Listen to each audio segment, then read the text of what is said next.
As minhas expectativas foram completamente destruídas lendo esse livro. Oi pessoal, meu nome é Fernanda, sejam muito bem-vindos e bem-vindos de volta ao meu canal. Hoje vamos conversar sobre A Hora das Bruxas, da Anne Rice. Essa foi a primeira vez que eu li algo da autora e lá pra página 100, até antes na verdade, eu já percebi que o tom da coisa era diferente do que eu tinha imaginado. Primeiro porque eu li ele em e-book, então eu não parei pra prestar atenção em quantidade de páginas, eu só li a sinopse ali bem rapidinha e fui com tudo. E aí depois que eu fui me tocar que o livro, a primeira edição ainda é dividida em duas partes e no total eles dão umas 800, quase 900 páginas. E eu não tava realmente esperando por nada disso. A sinopse fala sobre a Rowan, que é uma neurocirurgiã, e ela acaba salvando um homem que quase morreu afogado. Quando ele morre, ela consegue ressuscitar ele, e ele acaba voltando à vida com certos poderes. Então eles basicamente se unem para entender de onde vêm esses poderes, tanto os dele quanto os dela, porque a gente também descobre ali pela sinopse que ela também tem alguns poderes, e acabam descobrindo que tudo isso está ligado a um espírito ou um demônio chamado Lasher, que atormenta a família dela há gerações. E eu achei que o livro ia começar já direto nesse acidente, nessa coisa dos poderes e tudo mais. E ele até começa, mas a escrita da Anne Rice não foi nada do que eu imaginava. Ela é extremamente detalhista e geralmente eu não me importo com histórias que são bem detalhistas, tanto que, assim, eu demorei uns 2 ou 3 capítulos pra me adaptar, mas depois eu fui completamente de boa, assim. No caso da Anne Rice, é um descritivo que fica dando voltas e mais voltas e mais voltas, sabe? Por exemplo, a gente tem um capítulo do Michael, que é esse cara que se afoga, e a gente tem lá um momento onde ele se afoga. Só que ele começa contando desse afogamento, né? Mostrando pra gente como que aconteceu. Só que assim, a parte do afogamento deve ser tipo uns 2 parágrafos. O resto do capítulo, que deve levar umas 20, 30 páginas, não tenho ideia, porque eu li pelo e-book, mas o resto das 20, 300 páginas desse capítulo dele, é dele contando minuciosamente a história da vida dele. Desde quando ele era pequeno até quando ele chegou realmente no momento do afogamento. E eu, gente, eu não aguento mais. É muita informação desnecessária, entendeu? E ela fica dando essas voltas pela história inteira. Até quando ela vai contar a história das bruxas, da família, ela dá voltas e voltas e voltas. Ah, porque fulano fez isso, isso e isso.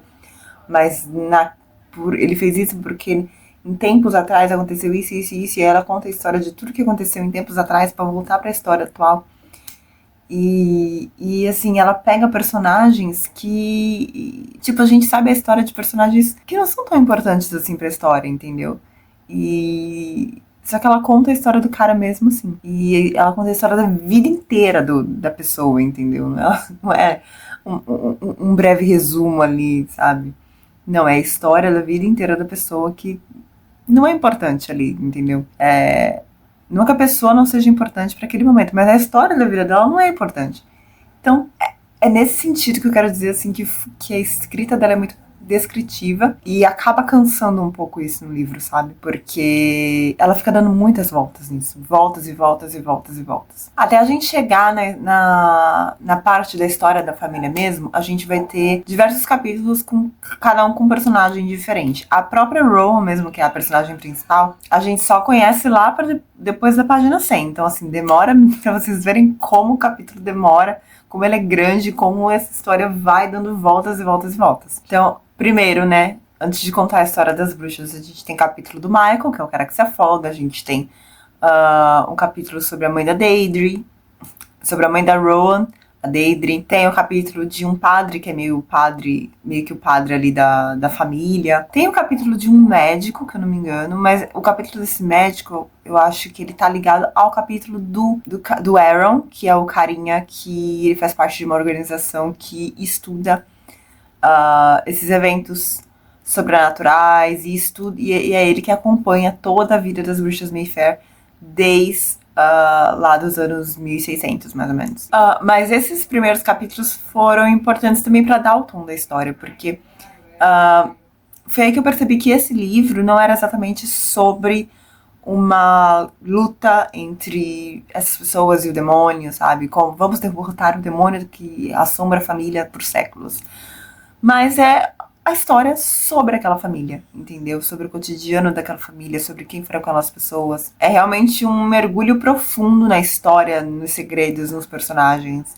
E isso, pelo menos no começo, pra mim foi muito interessante. A história da família Mayfair é muito intrigante, mesmo com o capítulo do Michael sendo um dos primeiros e sendo cansativo, a história flui depois disso, sabe? Primeiro porque você se acostuma, né, com a narrativa, pelo menos eu me acostumei. E segundo porque você começa a entrar realmente na história da família. E a gente vê que todas essas pessoas, elas estão interligadas com essa família, sabe? Seja porque conheceram alguém da família, seja porque presenciaram alguma cena daquela família, seja porque ouviram histórias sobre aquela família. E eu particularmente gosto de livros onde não acontece realmente nada, sabe, na história, mas é o livro, eu chamo de livro fofoca, porque você só tá ali realmente pra acompanhar a vida daquelas pessoas e saber da fofoca da vida delas, entendeu? Saber o que tá acontecendo. A história do Michael, especificamente, é que depois do afogamento, ele ficou bem mal, assim, ele ficou bem mal mesmo, ele não sabia... Assim, a vida dele parou,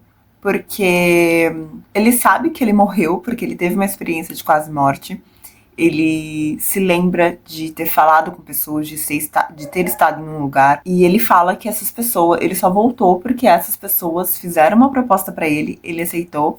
E agora ele tinha um dever que ele precisava cumprir. E isso tinha a ver com... A única coisa que ele se lembrava é que tinha a ver com um portal e com um número misterioso. E também com a... Ele sente que tem uma ligação ali muito forte com uma casa que ele era completamente aficionado quando ele era pequeno, em Nova Orleans, porque ele nasceu em Nova Orleans, mas agora que ele é adulto, ele mora em São Francisco. Então ele sente que tem, porque desde que ele voltou, né, da morte, ele não consegue parar de pensar nessa casa.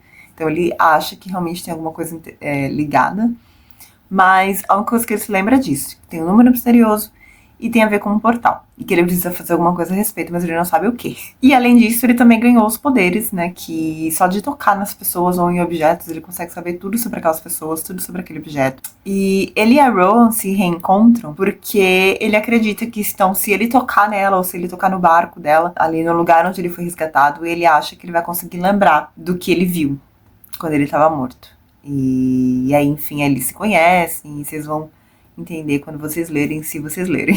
Mas voltando para a família em si, né, é muito interessante ver como o Lasher afeta todas essas pessoas. Essa entidade, esse demônio, ele vai passando de geração em geração e sempre de mãe para filha. E no começo, isso é tudo muito misterioso. A gente não entende bem o que tá acontecendo ali. E foi isso que foi me deixando mais instigada a ler, sabe? A deixar de lado todas essas voltas que a autora ia dando na história. No final da primeira parte, como eu comentei, o livro na primeira edição ele é dividido em duas partes, né? Eu terminei sem saber o que pensar, sinceramente. Sem saber o que pensar, sem saber que nota dar. Porque eu tava gostando muito de conhecer essa família, de saber da história de cada uma, sabe? O arquivo do Talamasca, que é essa ordem que investiga esses assuntos sobrenaturais, é extremamente detalhado, né? Como tudo nesse livro é extremamente detalhado, mas assim, nesse ponto é muito legal que seja muito detalhado, porque é como se você realmente estivesse vendo, assim, um documento sobre a vida daquelas pessoas. Um documento, assim, extremamente completo. É como se pegassem a vida daquelas pessoas e escrevessem, sabe? A cada ano fizessem um relato da vida daquelas pessoas. É muito interessante. Mas assim, tudo dependendo das informações que eles tinham também. Apesar de eles entregarem muito pra gente, existe muita coisa que a gente não sabe sobre essa família, mesmo assim. Então, é muito interessante. Mas, ao mesmo tempo, o livro tem muitos pontos bem problemáticos. Existem falas sobre estupro que eu achei completamente descabidas. E tem também algumas dinâmicas incestuosas. Tem pai com filha, irmão com irmã, tem tio com sobrinha. E assim, embora eu já tenha visto coisas parecidas, né, relações parecidas, em Game of Thrones, House of the Dragon, eu fiquei incomodada e eu tava pensando comigo mesma, né? Por que eu tô incomodada com Hora das Bruxas e não fiquei incomodada com Game of Thrones e House of the Dragon? Quer dizer, não fiquei tão incomodada, porque incomodada eu fiquei, mas eu segui a minha vida, continuo amando, são obras que eu adoro. E por quê, né? Essa diferença. E eu até conversei com uma amiga minha, falei todos os spoilers pra ela, mostrei todas as falas do livro, ela também achou horrível. E aí eu joguei essa bomba pra ela, né? Tipo, você não acha estranho que a gente tá achando um absurdo ter isso num livro, sendo que a gente gosta de Game of Thrones e House of the Dragon? Ela falou, pior que eu acho. E a gente começou a tentar entender de onde vem esse incômodo, né? E aí ela me falou uma coisa que eu acho que faz sentido, mas eu não sei, eu ainda tô tentando entender se é isso mesmo, sabe? Mas basicamente é porque pode ser, né, que em House of the Dragon e Game of Thrones, tudo isso é inserido num universo fantástico. Então, inconscientemente, pode ser que o nosso cérebro interprete aquilo como realmente uma fantasia. Seja mais fácil pra gente passar um pano, entendeu? Fingir que aquilo, tipo, a gente sabe o que tá acontecendo, mas ao mesmo tempo, tipo, completamente fora da nossa realidade. Não, sabe, não, isso não acontece, né? Em Anne Rice, não dá pra fazer isso, porque apesar de ter elementos fantásticos, de ter elementos sobrenaturais, acontece no mundo real, né? São pessoas teoricamente reais, numa cidade real que a gente conhece, num lugar real, e então é mais fácil da gente trazer esses acontecimentos pra nossa realidade, né? Sabendo que aquilo tem elementos reais, né? A história se passa num universo real.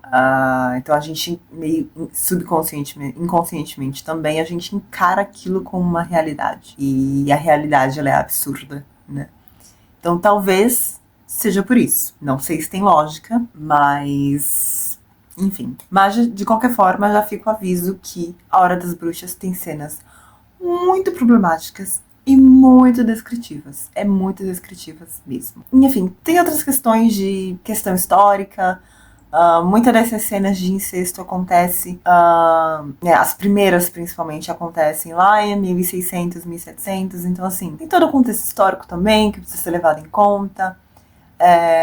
Tem muitas outras questões aqui, falas e outras questões que talvez a gente possa trazer como uma justificativa histórica, mas fica aí o aviso, né? Mas voltando à história, como eu falei, é muito interessante ver como a história é apresentada pra gente, né? Como se a gente estivesse realmente lendo um dossiê da família.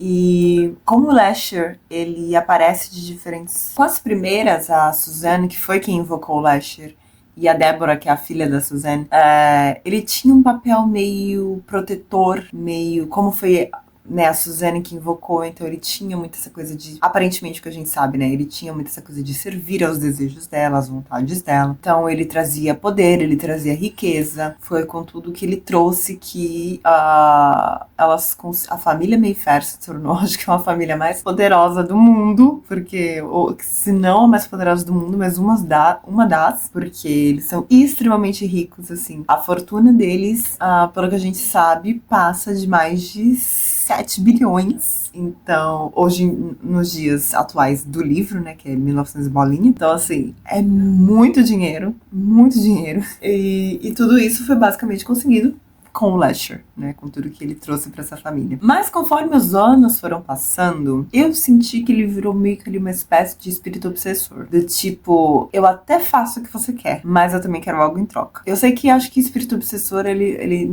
não dá nada em troca, ele só toma mesmo, mas...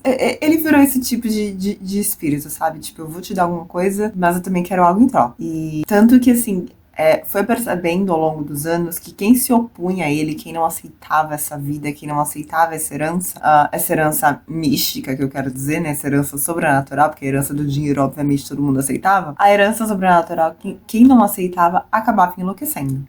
Ou morria cedo, enfim, tragédias aconteciam. Quem aceitava o Lasher, muito que bem, né? A vida ali vivia quase até os 100 anos, fazia milhões de dólares, então vivia plenamente. E o mais intrigante é isso, é que mesmo o livro entregando vários detalhes, entregando a vida dessas pessoas praticamente inteira na nossa mão, ele ainda não entrega nada. Ele não entrega nada, porque tem muitos momentos, assim, e de muitas gerações dessa família que a gente não sabe porque aparentemente a gente não teve nenhuma manifestação do Lasher. Se teve, foi muito nesse quesito de tipo, de trazer fortuna, de, sabe, de conseguir coisas, de ter uma facilidade ali pra conseguir coisas e não necessariamente com coisas ruins que aconteceram nessa família, entendeu? A fase mais próspera da família Mayfair, basicamente, é a fase onde a gente quase não tem relatos do Lasher, porque não existe evidências dele, entendeu? Ele não matou ninguém morreu de loucura, inimigos, teoricamente, ninguém sabe se foram assassinados, se sofreram, e se foram assassinados, se foi obra do Lasher. Então, não tem relatos ali sobre ele, entendeu? Então, como o Talamasca basicamente investiga esses assuntos sobrenaturais, não tendo nenhum assunto pra se investigar, não tendo nada sobrenatural ali no quesito, não tinham como eles saber de muita coisa também. Só que, infelizmente, a segunda metade do livro me decepcionou muito. Depois que acaba o arquivo sobre a família, né, porque a gente vai acompanhar desde a Suzanne até a Deidre, e aí tem uma parte pequena sobre a Rowan, que é a atual bruxa da família, né, mas como ela ainda tá viva, então a gente tem só aquela partezinha ali, né, então a gente vai até a parte em que ela fica adulta, e depois acaba o manuscrito e a gente começa a acompanhar realmente a Rowan ali no dia a dia dela, pelo ponto de vista dela. E assim, acabou o arquivo, a história degringolou totalmente. Porque a história foca realmente, depois do arquivo, ela foca no Rowan e na Rowan e no Michael. E fica muito chato. Fica muito chato mesmo. Eu cheguei a pular páginas, porque eu não tava aguentando mais. E eu só terminei, eu pensei muitas vezes. Eu tava em 80%, eu falava, gente, não, eu vou parar por aqui, eu não vou ler mais, eu vou abandonar esse livro. Mas, ao mesmo tempo, eu queria terminar, porque eu queria vir aqui com uma conclusão definitiva, com uma opinião definitiva. E, sei lá. Até agora eu não sei se eu fiz bem, porque o final pra mim foi frustrante. Assim, não o final, exatamente. Mas essa parte onde a gente começa a focar na Rowan e no Michael foi decepcionante. A Rowan, a gente é apresentada como a personagem forte, extremamente inteligente, a maior bruxa que aquela família já teve, e ela não entrega nada. Ela não entrega nada. Porque quando ela entra em contato com o Lasher, parece que o poder dela, assim, se desfaz como água, sabe? A determinação que ela tem, a inteligência que ela tem, vai tudo pro ralo. E eu entendo que talvez a Anne Rice tenha querido mostrar pra gente que apesar de tudo isso, né? Apesar de ser extremamente inteligente, de ser extremamente forte, determinada e etc. Ela ainda é uma pessoa com muitas vulnerabilidades e a gente tá lidando com um espírito, então, um espírito extremamente poderoso que está sobrevivendo e se alimentando da inteligência, dos poderes e, né, do conhecimento daquelas pessoas há séculos. Então, é um espírito muito poderoso, traiçoeiro. A gente tem conversas aqui entre a Rowan e o Lasher, e a todo momento a gente não sabe se ele tá falando a verdade, se não tá, mas ela cai feito um pato. Então, eu entendo que ela quis mostrar o quão poderoso o Lasher é, a ponto de desestabilizar completamente a pessoa, por mais forte que ela seja. Mas eu ainda queria ver uma certa luta, sabe? Eu queria ver determinação na Rowan. Eu queria ver essa luta interna dela entre, meu Deus, eu estou sendo completamente seduzida por esse espírito, mas ao mesmo tempo preciso seguir com os meus princípios. E isso não acontece, né? O próprio Michael, coitado, a questão lá das visões dele, dos poderes, no final não serviu pra bulhufas. Teve tanto mistério em volta dessas visões, tanta coisa, e no final não serviu pra nada. A gente teve uma explicaçãozinha ali no final, mas que a gente também não sabe se foi verdade. Então, assim, não sei pra que o Michael tava ali na história. Assim, a gente tem um indício do porquê ele estava ali na história, mas se for isso, só vai me decepcionar ainda mais. Sinceramente, se for a explicação que eles deram, de que ele só serviu realmente pra aquilo, que eu não posso falar porque é spoiler, gente, é mais decepcionante ainda, me desculpe. Você me fazer um capítulo inteiro, me fazer ler a história desse homem desde